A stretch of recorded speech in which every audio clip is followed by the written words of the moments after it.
Oke, assalamualaikum warahmatullahi wabarakatuh. Saya kembali lagi di dalam mata kuliah fotografi satu. Oke, jadi untuk materi nanti yang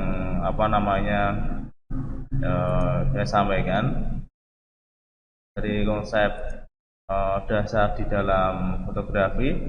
Terus ini untuk materi yang kita pelajari terutama adalah apa namanya teknik dari penyayaan alami, ya.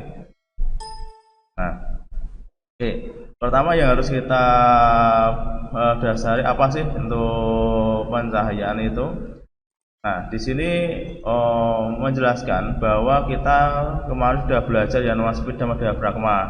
Nah, tapi dari konteks itu sendiri kita harus posisikan yang namanya komposisi. Nah, jadi komposisi yang harus kita pelajari adalah dari segi pertama mungkin kemarin kita sudah belajar framing, langsung space atau keseimbangan, ya. Jadi itu masih dalam sangkut pautnya di dalam pengambilan gambar.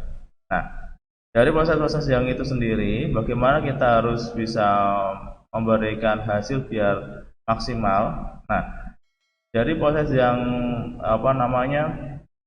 kalau kita lihat, terutama adalah ini ya teman-teman, dari segi pemotretnya sendiri. Nah, kemarin sudah yang waktu memotret dengan posisi ada long shot langsung dari pengambilan angle, low angle. Nah, tapi dari itu sendiri kita harus siapkan komposisinya. Dari segi komposisi kita masukkan, terus pemotretan sesuai dengan pencahayaan. Jadi kita stabilkan, terutama dari segi penggunaan dari kamera, terus dari penggunaan dari segi kestabilan. Nah, dari komposisi sendiri, kalau kita sudah ke praktek ke dalam lapangan, nanti teman-teman harus mempersiapkan ya, terutama adalah acuannya, mungkin pertama background atau foreground yang untuk pengambilannya. Terus yang kedua, kita butuh suatu model, sebenarnya bebas ya. Ini tidak bermaksud langsung bisa bergaya, enggak, tapi hanya sekedar untuk memberikan suatu kesan yang alami, ya. Nah, yang perlu kita sadari bahwa suatu fotografi itu bagaimana biar suatu visual itu ada ceritanya, ada memberikan suatu ilustrasi. Nah, yang memang kita siapkan, terus langkah-langkah sepertinya mungkin dari segi kostum, terus dari segi peralatan, ya mungkin kita seadanya. Nah, tapi dari segi hasil nanti kita akan coba bagaimana ini bisa dilihat secara hasil itu memuaskan, terutama dari segi fotonya, gitu ya. Biasanya kualitasnya, ya. Terus kita bisa mempersiapkan diri bagaimana biar suatu foto itu nyaman dipandang, ya kan. Jadi kalau nyaman dipandang itu dilihat orang pun dia senang. Nah, terus dari segi itu kalau kita mengamati dari posisi, ya posisi mungkin dari depan, langsung posisinya mungkin kita gunakan normal angle. Nah, itu kita kondisikan. Yang terutama adalah dari face muka dulu, ya. Nah, bagaimana face muka itu kalau dinikmati, dilihat itu lebih memberikan suatu kesan di dalam suatu visual foto.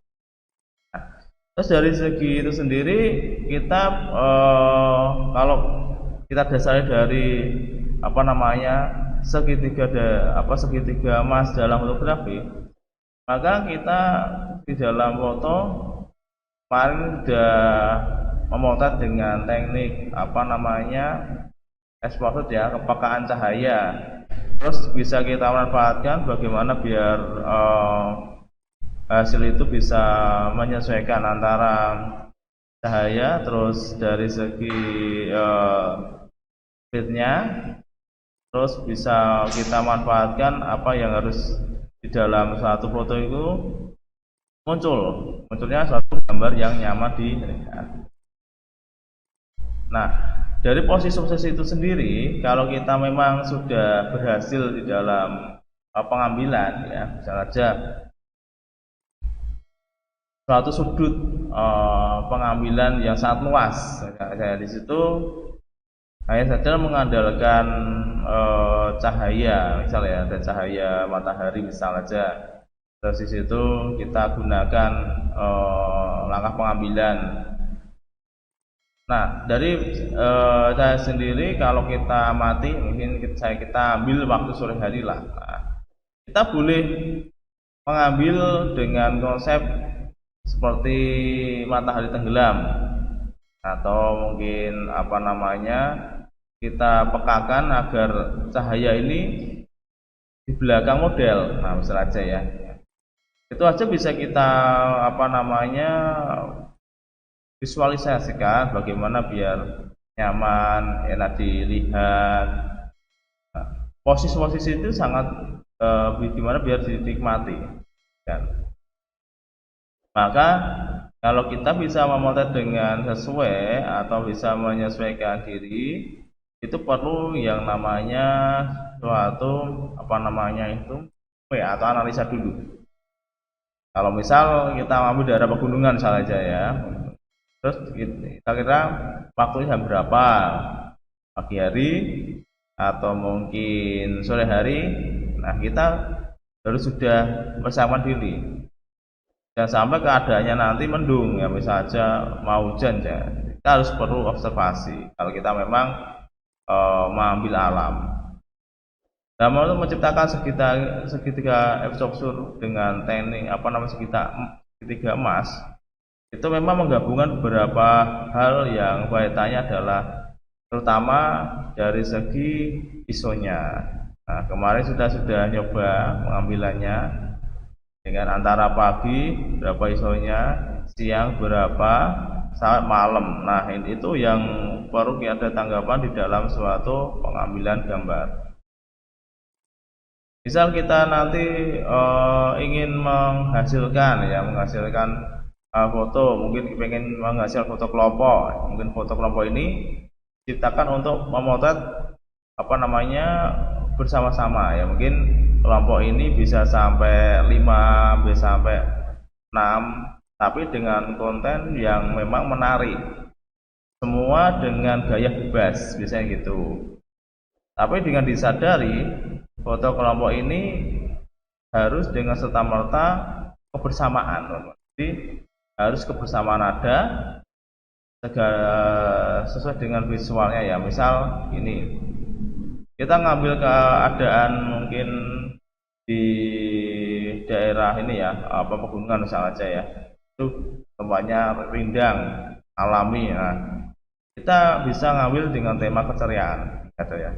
Kita bisa ambil langsung, kita sesuaikan dengan konsepnya, tinggal kita bisa amati kira-kira kalau dilihat dengan pemandangan ini cocok nggak ya gitu kan, sesuai enggak. Nah, kita harus survei, terus kita bisa menempatkan foreground di depannya, bagaimana foreground itu bisa dinikmati biar kenyamanan. Jadi misal dinikmati itu lebih senang lah ya, untuk istilahnya itu untuk dari segi pemanfaatan ini visualnya. Jadi misal itu ada yang 1, 2, 3 loncat semua misal ya. Nah, di situ kategorinya biar hasilnya bisa tersampaikan, maka mereka harus kompak. Ini misal nanti kita coba foto kelompok ya. Nah, dari foto itu sendiri harus kita tentukan dari segi keamanan lokasinya ya. Jadi lokasinya nggak terlalu sulit dijangkau, maksudnya nyaman lah untuk dinikmati, ditinjau semua orang lah. Jadi itu yang perlu kita lihat. Jadi semua itu bisa kita sampaikan di dalam foto ya. Jadi nanti di rumah saya menekankan lagi, hasilkanlah karya kita ya. Mungkin kita bisa mencoba ke pose, mungkin dari segi pose kelompok ya kan. Kita bisa individu, karena nanti katanya ke sana teman-teman. Nah ya, tadi sudah saya jelaskan pas awalnya ya, untuk pas foto sendiri. Nah pas foto sendiri memang itu, kalau itu kan kita standar ya, terutama dari segi background. Nah nanti backgroundnya kalau bisa disesuaikan, jangan sampai backgroundnya berwarna-warni ya, nanti misalkan. Nah maksudnya kalau kita ngambil di rumah minimal nanti adalah putih, misal backgroundnya putih. Terus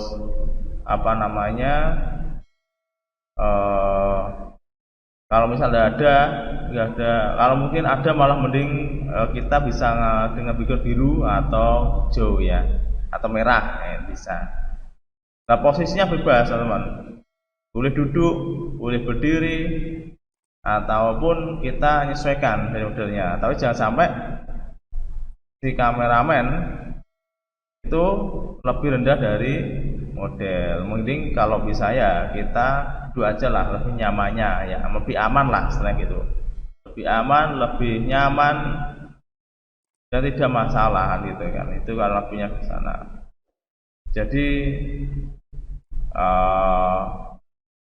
kayak gitu teman-teman ya, paling tidak untuk bisa kita selesaikan dalam segi pemotretan. Oke. Terus kalau kita membahas itu, kemarin sudah kita bahas ISO, diafragma, sama speed ya. Ini sangat diperlukan. Kalau kita menghasilkan foto, ya, mungkin tekniknya otomatis sih bisa aja. Tapi misal kita bisa menghasilkan lebih bokeh atau lebih ketajaman dapat, mungkin lebih tajamnya lebih yang ke belakang. Ya, kita bisa manfaatkan dari segi segitiga pemotretan ini. Jadi di segitiga ini lebih nyaman, ya kan. Dari segi lebih nyamannya itu kita bisa settingan awalnya, ya kan. Mungkin kita bisa mengambil lebih ke dalam Photoshop atau DOFIL ya, lebih ketajaman kamera. Terus kita bisa memanfaatkan hasil. Jadi semua itu bisa kita sesuaikan teman-teman, biar hasilnya nanti bisa tersampaikan. Kalau bisa kita membuat suatu foto itu lebih hidup ya kan. Nah ini yang penting. Maksudnya lebih hidup mana? Lebih nyaman. Nah, kalau dilihat itu hasilnya itu banyak makna itu. Nah ini tantangan kita untuk menghasilkan pemotretan. Dari teman-teman itu sendiri, bagaimana hasil itu bisa menyentuh, sentuhan sendiri. Ada pemanis sendiri, nah di situ. Nah dari segi itu sendiri, kita mungkin untuk cahaya tidak usah terlalu sulit ya. Kita boleh seadanya, pokoknya seadanya apa. Kita butuh matahari, oke, kita butuh matahari. Nah, jadi alami. Jadi cahaya ini ada cahaya alami. Jadi cahaya alami ini dari segi kita nggak usah mikir tambahan, kan? Terus pokoknya kita butuh matahari, langsung aja kita ambil. Tapi jangan terlalu pagi ya. Misal kita ngambil ya paling tidak agak kira-kira jam 8 lah, jam 8. 10. Nah itu, jadi kita bisa memanfaatkan dari ini mataharinya. Kalau kepagian nanti banyak other ya, jadi kurang cahaya ya. Jadi itu yang mungkin kalau malam hari kita tambahan ada lampu listrik ya, tidak apa-apa ya, kita lampu. Tapi memang ini perlu tambahan ISO-nya, karena kalau enggak nanti hasilnya bisa bernoise gitu ya, kalau memang ada tambahannya. Oke. Jadi semua itu perlu kita sampaikan teman di dalam suatu pengambilan gambar. Kalau kita sudah mampu bisa sesuai untuk memerlukan hasilnya, terutama kita harus ketahui bahwa suatu foto itu adalah memanfaatkan dari karya kita, ya. Walaupun kita sekedar mengadakan lampu saja, oke, tidak masalah, itu kan hasilnya bagus lampunya. Oke. Terus api, ya, jadi kita juga boleh menambahkan yaitu api. Mungkin tapi dari segi api sendiri ya istilahnya ya, mungkin ya jarang ya kalau kita pakai api ya mungkin waktu berkemah, kita bisa mengandalkan api. Nah, itu yang perlu kita amati dari segi penyederhana. Jadi banyak sekali pencahayaan yang memang kita gali, kita sesuaikan biar kita tahu bagaimana keadaan cahaya sekarang ini, bisa memberikan suatu pesan yang nyaman. Jadi kita bisa buat cahaya itu lebih alami. Nah, mungkin kita bisa sesuaikan, ada yang suka pemotretan di dalam indoor atau menggunakan beberapa seperti payung, ya kan, atau reflektor atau soundbox. Nah, tapi dari syuting ini memang yang penting adalah dari segi pemanfaatan pose, kalau memang itu model. Terus kalau produk apa? Kalau produk kita manfaatkan yaitu foto produk hasilnya. Kita butuh cahaya, itu butuh tempat. Itu sangat penting cahayanya. Maka di sini nanti akan dibagi beberapa macam teknik penggunaan pencahayaan. Nah, pencahayaannya banyak sekali, tinggal nanti kita akan mencoba bisa menyelesaikan kaitannya biar cahaya itu bisa sesuai jatuhnya di dalam model. Maksud jatuhnya di dalam model bagaimana? Di dalam satu model itu kan perlu cahaya ya, cahaya tambahan. Kalau enggak kan nanti jadinya gelap gulita. Tapi cahaya ini bisa kita atur, teman-teman. Bisa di depan, di belakang, di samping, atau di bawahnya. Nah, ini bisa kita atur, ya. Jadi semua itu bisa kita sesuaikan, bisa kita atur, bisa kita tentukan nyamannya di mana, itu kan. Nyamannya cahayanya di mana, biar kita sesuaikan dari segi itu sendiri. Nah, jadi itu yang perlu kita hasilkan, teman-teman, bahwa hasil kita itu bisa dinikmati. Nah, itu kan. Contoh aja di sini menggambarkan cahaya front light, ya kan. Nah, di sini bagaimana kita bisa memberikan cahaya yang memang dari depan. Ya, ini cahaya kita kasih lampu biasa aja, tapi bagaimana biar kita punya bayangan di belakang cahaya. Nah, nanti bisa kita coba, mungkin di rumah punya lampu. Nah, kita bisa sorotkan. Atau nggak punya lampu ya senter, tahu senter ya, pakai senter boleh. Senterkan di bagian depan. Kita jangan mukanya aja bagian depan lah ya. Nah, langsung kita bisa sesuaikan jatuhnya shadownya dari mana.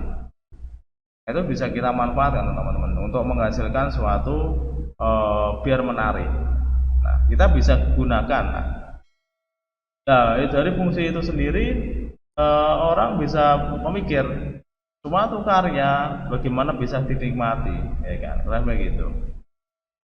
Nah, jadi kalau kita bisa mengandalkan suatu kaitannya ke dalam foto, kita bisa buat foto itu banyak suatu ide cerita, ya. Tentu saja kalau kita menghasilkan gambar yang unik, nyaman dilihat, jadi dilihat banyak orang, ya. Tidak sekedar posenya, tapi pemanfaatan cahayanya ini, jadi lebih istilahnya dipandang itu nyaman lah, itu ya, itu lebihnya. Nah, jadi fungsi yang memang kita pelajari itu adalah jatuhnya cahaya ini biar murni, biar enak, itu yang harus kita apa namanya ucapkan bahwa hasilnya itu nyaman, teman-teman. Oke. Ya, jadi bagaimana kita bisa masih dalam hasilnya biar nyaman, enak. Nah, jadi teman-teman bisa kita manfaatkan kan dari segi pengambilan gambar tersebut. Jadi manfaat itu sangat penting, teman-teman, untuk hasil kita. Nah, proses-proses yang kita miliki untuk menyelesaikan itu kan tinggal kita ini ya, memanfaatkan keadaan. Jadi memang keadaannya di dalam ruangan itu memang sudah pekat cahaya, tapi kita bagian kita matikan, mungkin belakang kita matikan, tapi kita fokus yang depan aja. Terus kita bisa manfaatkan lagi yang namanya black light. Jadi kita bisa manfaatkan untuk pemotretan ini cahaya dari belakang.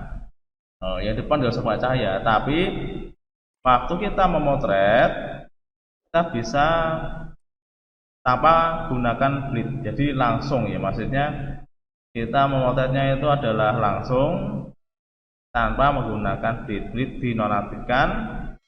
Tapi kita tetap fokus yang tampilan dari depan, di belakang kita sorot yang namanya cahaya, itu ya. Itu yang kurang lebihnya. Jadi silahkan aja cobalah ya, mencoba bagaimana biar apa namanya foto itu bisa dinikmati, bisa di apa namanya katanya dihasilkan. Nah, jadi semua itu butuh ini ya, namanya butuh praktek. Jadi kita butuh praktek, butuh langsung menghasilkannya. Nah, gitu lebihnya, teman-teman. Jadi proses ini sangat ini ya, kita tentukan sendiri ya, bagaimana biar itu bisa dinikmati. Nah, proses-proses memang kita bekali apa namanya hasil, mungkin dari segitu memanfaatkan keadaan saja mungkin baru ini ya sedikit agak mendung misal aja ya. Nah, tapi kita bisa menambahkan cahaya misal aja ya, belakang mungkin backgroundnya agak mendung, kita bisa menyorot sendiri, kita kasih tambahan mungkin lighting sendiri bisa, tapi kita bisa memanfaatkan tadi keadaannya misal, tapi kita boleh tanpa menggunakan bleed tadi. Nah, jadi itu yang harus kita sesuaikan di dalam suatu pengambilan gambar. Terus ada juga yang kita gunakan menggunakan slide light ya. Jadi pengambilannya kita bisa tentukan dari samping, teman. Jadi kita dari samping,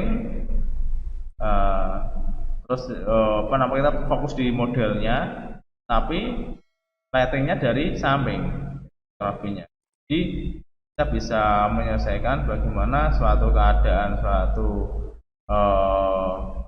gambar biar lebih sesuai dan bisa dinikmati. Jadi ini sangat bermakna lah kalau kita gunakan untuk menghasilkan suatu. Nah, fungsi-fungsi itu sendiri kalau kita ketahui bahwa suatu objek itu adalah memiliki hasil bahwa itu cahaya jatuhnya suatu cahaya di objeknya, misal di sampingnya ya kan. Terus kita bisa dasari, jatuh di sampingnya berarti kita terfokus di dalam suatu objeknya. Nah, jadi itu bisa kita coba olah-olah ke sana ya. Nah, itu lebihnya, teman-teman ya. Terus ada juga top light. Ya, ini kita percaya dari atas. Jadi lightingnya dari atas. Nah, ini kita bisa membuat momen yang mungkin membuat suatu cerita. Nah, jadi lighting ini membuat suatu cerita biar suatu cerita itu ada suatu gebrakan dari segi ini manfaat ceritanya. Jadi bisa kita sesuaikan. Jadi silahkan ya, banyak ide-ide teman-teman untuk menyelesaikan dari segi pencahayaannya. Jadi silahkan nanti berkarya bagaimana yang harus kita selesaikan. Nah, itu. Jadi itu yang perlu kita pelajari teman-teman, biar nanti kita bisa tahu gimana langkah-langkah dari teknik sendiri bisa kita sampaikan. Ya itu ya gambarannya gitulah ya kurang lebihnya. Oke. Jadi silahkan kita bisa selesaikan dengan hasilnya, bisa kita persiapkan cahayanya yang stabil terutama yang enak, jadi bisa nanti hasilnya lebih nyaman dilihat. Terus ada juga pencahayaan dari bawah, downlight. Jadi pencahayaan ini sering digunakan untuk film-film horor ya, biar lebih atau misteri. Ada gregetnya sendiri. Jadi cahaya itu tidak sekedar di cahaya tampil, tapi mempunyai greget sendiri biar menyesuaikan keadaannya. Jadi biar bisa disesuaikan. Oh mungkin dari segi model sudah sudah berpose, sudah ada posenya yang memang ini sebagai figur misteri misalnya. Kita tinggal memanfaatkan cahayanya teman-teman. Nah, cahayanya kita tinggal siapkan, udah selesai gitu kan. Jadi tinggal nanti teman-teman bisa sesuaikan lah hasilnya, artinya bagaimana, apa saja yang perlu ditingkatkan. Nah, jadi di situ manfaatkanlah ya hasil-hasil itu dengan kemampuan kita sendiri. Jadi kita harus selalu berkarya teman-teman ya, untuk menghasilkan suatu foto itu nyaman. Jadi banyak sekali teknik-tekniknya itu, tidak sekedar kita memotret, tapi teknik ini kita manfaatkan dari pencahayaan yang alami ya. Oke, nah ini 3 slide terakhir. Kita bisa memanfaatkan benda, manusia atau model, hewan, tumbuhan, dan pemandangan. Semua itu bisa kita manfaatkan.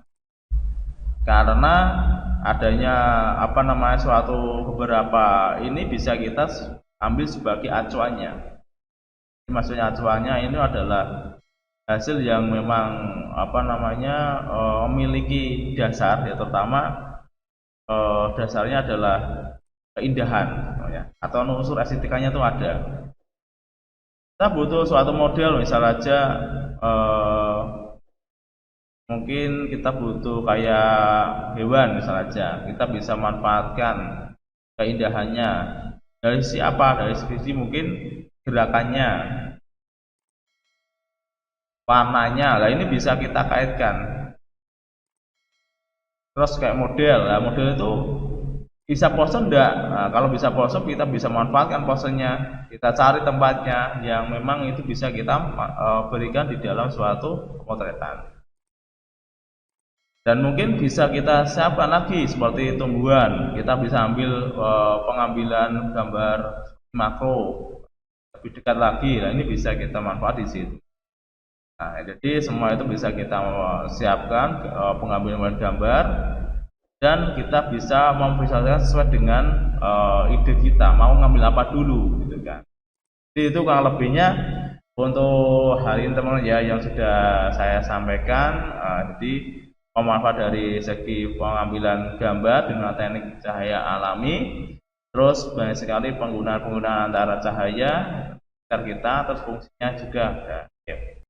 Semoga aja pandemi ini segera berakhir, jadi tidak ada masalah, agar kita bisa langsung untuk tatap muka ya. Jadi itu. Jangan lupa untuk selalu hidup sehat. Kalau keluar kita perlu pakai masker, jangan lupa cuci tangan, ikuti dari protokol kesehatan. Ya mungkin itu yang bisa saya sampaikan teman-teman ya. Untuk lebihnya terima kasih yang bisa hadir pada kesempatan hari ini. Ada kurang lebihnya mungkin dari kata yang kurang sesuai, mohon maaf ya. Baik, mungkin itu dulu untuk yang bisa saya sampaikan. Terima kasih. Saya akhiri, wassalamualaikum warahmatullahi wabarakatuh.